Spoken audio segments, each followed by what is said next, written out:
and welcome back to my channel. In today's video, I'm going to give you a few queer women's recommendations that I think are gonna be perfect for spring. I tried to not repeat myself and not talk about books that I talk about a lot on my channel in general, but finding a good romance is difficult in my opinion because I'm actually very picky. The first book that I was itching to talk about for a bit now on my channel but didn't have much of a chance is Cleat by Meryl Wilsner. I'm a huge fan of Meryl Wilsner now. I'm going to read anything they put out because the last two books that I've read from them are incredible. They are incredible books. They are sexy, they have exciting, complicated premises. The characters are deep and layered, and I love the settings as well. I also am really big fan of the dialogue. I think Meryl Wilsner got really good at writing flirtatious, fun dialogue between the characters that seems authentic still. Cleat is a sports romance, and I'm usually so on sports romances because I don't care about sports, if we're being completely honest, and I think you can tell I'm not a very sporty person. It is about a women's soccer team, and it is loosely inspired by Ted Lasso, which is a phenomenal show that I love very much, though I have not seen the last season and I have to catch up. That's a note for myself. I'm going to edit this out, I think, or not. So this story follows Phoebe. She just finished college and she's been playing soccer in college. She's very passionate about the sport.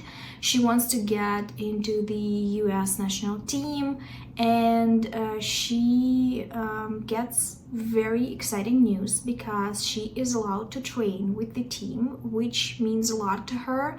It's a possibility that she's going to make it. So she is packing for the training camp and meets the team. There's also Grace, who is the team's veteran. She's been playing for ages, she's very famous, and Phoebe, of course, is obsessed with her. She's been following her career, she's a big fan, and meeting her hero in person is not what she expected it to be, because Grace actually is extremely grumpy. She's not particularly friendly. She's a sourpuss in general, but to Phoebe in particular, Phoebe just gets on her nerves. Plus, Grace is hiding a big secret. She suffered an injury to her leg and never quite recovered. So she is trying to hide it from her teammates and from their trainers, and Phoebe is way too interested in her, so it's a problem. They become reluctant friends because Phoebe is the type of person that you cannot escape. She is so full of enthusiasm and energy that you are gravitating to her regardless of your desire. They become friends and spend a lot of time with each other, but they cannot deny the chemistry and they fall into bed with each other, which complicates the relationship that they have, the relationship with the team, with the sport, with their careers, etc. My dudes, this is so hot. The sex scenes are so well described and the characters have so much chemistry. It's so believable that they are a couple that I've spent many hours on public transport and in public in general blushing because I was listening to the audiobook. I never learned anything because the last book that I've read from Meryl Wilsner, which was even smuttier, I think, I've also listened to on audio in public. I don't know why I'm doing this to myself, but it is criminal. I simply torture myself. I shouldn't do it. Anyway, I highly recommend this book. I really enjoyed it. I feel like it has a very spring-summer vibe because it's sports. They are very active, they do a lot of training. There are some inter-team relationships, not just romantic relationships, but just really fun friendships. They do a lot of jabbing. They are literally a found family, and you know how much I love that. That's the thing that I like about sports romances. The only thing, really. So if you're looking for a vibey, fun, flirty, smutty Sapphic romance, I highly recommend this one. It immediately went on my list of smutty Sapphic romances to recommend in my next video. The first video was so popular, I'm very surprised by it still. There are just not as many smutty Sapphic romances that really hit, that feel authentic. The series that I think is a perfect binge read for spring is the Wolfsong series by Klune.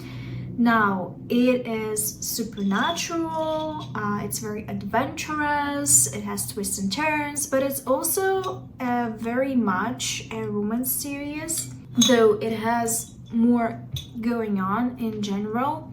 I think that the romance is still the center, the main thing, the foundation of the series. It's 4 books. It is about a werewolf pack, but not in a cheesy megaverse way. It has very addicting characters. It has the found family element, and also it's epic romance because it spans years. And each book might be about different couples, but they're all interconnected. They're all a part of the pack. So you really want to know what's going to happen to them and who's going to be their partner, because you get invested in them through different characters, through books of different characters.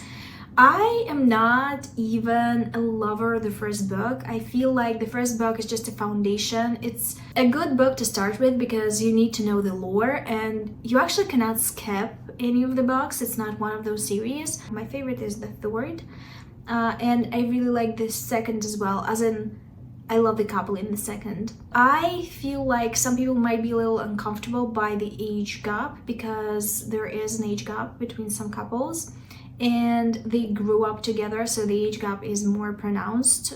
They are in a romantic relationship later in life. I love the series. I feel like it's adventurous, it's so fun, it has some dark moments, it has peaks and valleys. It's a great supernatural series that mixes the romantic and the actiony and the lore and the found family.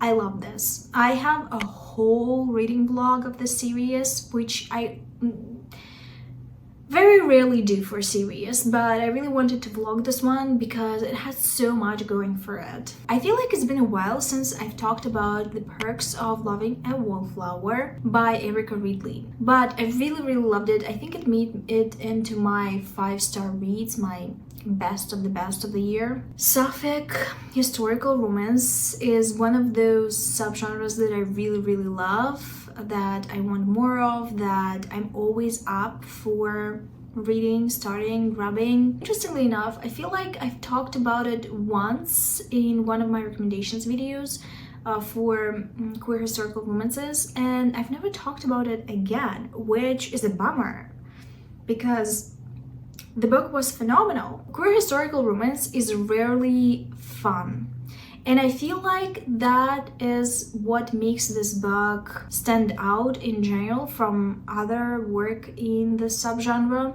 It is fun. It is exciting. It still has conflict, but it's low on angst. It has a really cool premise, and the characters are so adorable and lovable. The book is part of a series, but you don't really have to read the other books, though I know that people enjoy the series. I just am more invested in the queer romance in general, and it's hard for me to prioritize straight romance because I just don't have the reading time for all the books in the world. The book follows Philippa, who is a blue stocking. She's very invested in her women's society, in sciences, in just doing what she wants to do and not caring about the social decorum. But her parents are super rich, they are newly rich, and they don't have a title. So they hope she's going to attract a man that has a title, that may have some financial issues because they do have the money, they just want a title. But you cannot buy a title, you can only inherit it or marry into it. But Philippa doesn't seem to be very into men in general. She doesn't want to get into a romantic relationship. She doesn't want to get involved in the marriage market. She doesn't want to look for a man. She just doesn't like men, you know. So it is a surprise for her where she meets a man in the park and they start talking, and she is actually excited and interested in him. Turns out that it's not a man. That's why she was excited in the first place. It turns out to be a woman named Thomasina in disguise as a man, as a duke, that comes from a family of thieves, cheats, and all that jazz. They are a very mismatched, very fun family. She has a whole different mission that requires her to wear a disguise, but she knows Philippa, she knew her for a while, and she's very into her. So she thinks that while she's on a mission in disguise, she can kind of test the waters. And the good thing about this novel is that it doesn't have the secret identity plot, though I usually like it a little bit, but when it's not overdone.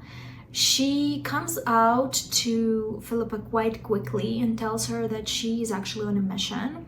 But Philippa comes up with a plan. She tells Thomasina that she wants to continue courting and for Thomasina to continue to pretend that she is a duke. So she would hopefully get her parents off her case for a little bit. And of course, it works and it doesn't work at the same time because they fall in love. This one is so phenomenally fun. A sign of a very enjoyable book is when you're talking about it to other people, you want to reread it, and that is exactly what I feel right now because it was so good. I really enjoyed it. Another book that I really felt like rereading recently is The Charm Offensive by Alison Cochrun. I don't know if that's because I've read a recent book by Alison Cochrun and loved it and hated it at the same time because it was so excruciatingly sad and angsty, but also at the same time brilliant. I don't know if that's because I'm consuming way too much reality TV right now, and this is a romance that is set on the set of a reality TV show, but something is telling me that I need to reread it, and I actually might because it's been a while. And I remember when I read this, I actually gave it 3 stars. I felt like it is a little bit overhyped, but then I warmed up to it because I continued thinking about it and changed my rating to 4. I don't know what's gonna happen this time. I might reread it and see if it's gonna make a 5-star rate to me because I feel like it might happen. This is a story about Dev, who's been obsessed with a reality TV show called Ever After. It's basically Bachelor Bachelorette, but with a different name. The premise is there's one bachelor and a bunch of people that are trying to get with this person to be their partner. When you really talk about it, Bachelor is so bonkers because imagine this scenario in real life. He's in love with the show, he's a hopeless romantic, and he actually gets to work on it as a producer. The Bachelor of the new season of the Ever After is very unusual. His name is Charlie. He is very anxious. He doesn't really know how to date people, so he needs a lot of help, and Dev is the person that is basically trying to coach him through it. But in the midst of coaching him, they actually fall in love. So it's an issue because the guy has to choose someone from the other contestants, and Dev is interested in it because it's his job, but at the same time he doesn't want him to pick anyone because he's in love with him. It's fun and funny. It offers a lot of emotional depth, and it really looks deep into the characters. Alison Cochrun is really good at writing chemistry and dialogue. In general, I think Alison Cochrun is a phenomenal author, and she proved that she can write angst as well with her third book. But this one is much fluffier, it's funner. I was not a big fan of Charlie barfing through this experience because he really had a terrible time. But I think with knowing that he's going to have a terrible experience, I'm going to enjoy this book more if I'm going to read it now.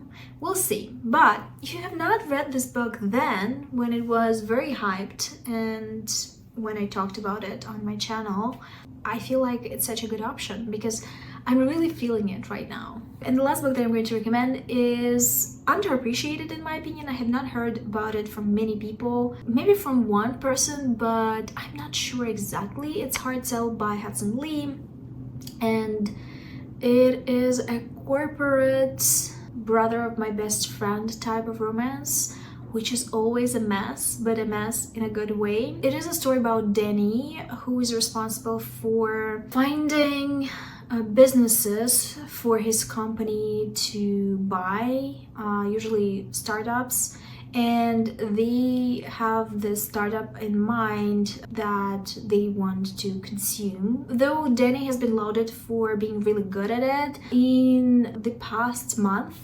he didn't have good results, so he's very worried about this last company that he penciled down, and because of that he goes to the company for some sneaky corporate espionage, to work in the company for a little bit, to like see where it's going, if it's a good fit or not, and he accidentally bumps into a person that he didn't expect there, into Tobin, who is the younger brother of his best friend and with whom he hooked up in the past, but they decided to get over it because they were scared that it's going to overcomplicate their familiar relationships, and that the brother is going to freak out about it. But they cannot deny that they have a lot of chemistry and that they are attracted to each other, and spending a lot of time with each other is complicated for them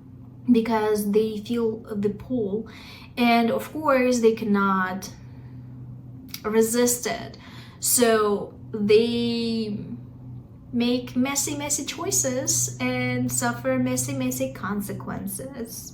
It's a fun book, especially if you love those tropes. I think it's not particularly memorable, but it's really well done for what it is. So if you're looking by chance for something like this, I do recommend it. This is it for today. In the comment section you can leave some romance recommendations, some queer romance recommendations as usual, because I will check them out. At least I will read the synopsis. Thank you for watching this video. I hope you enjoyed it, and I will see you soon with another one, but until then, bye.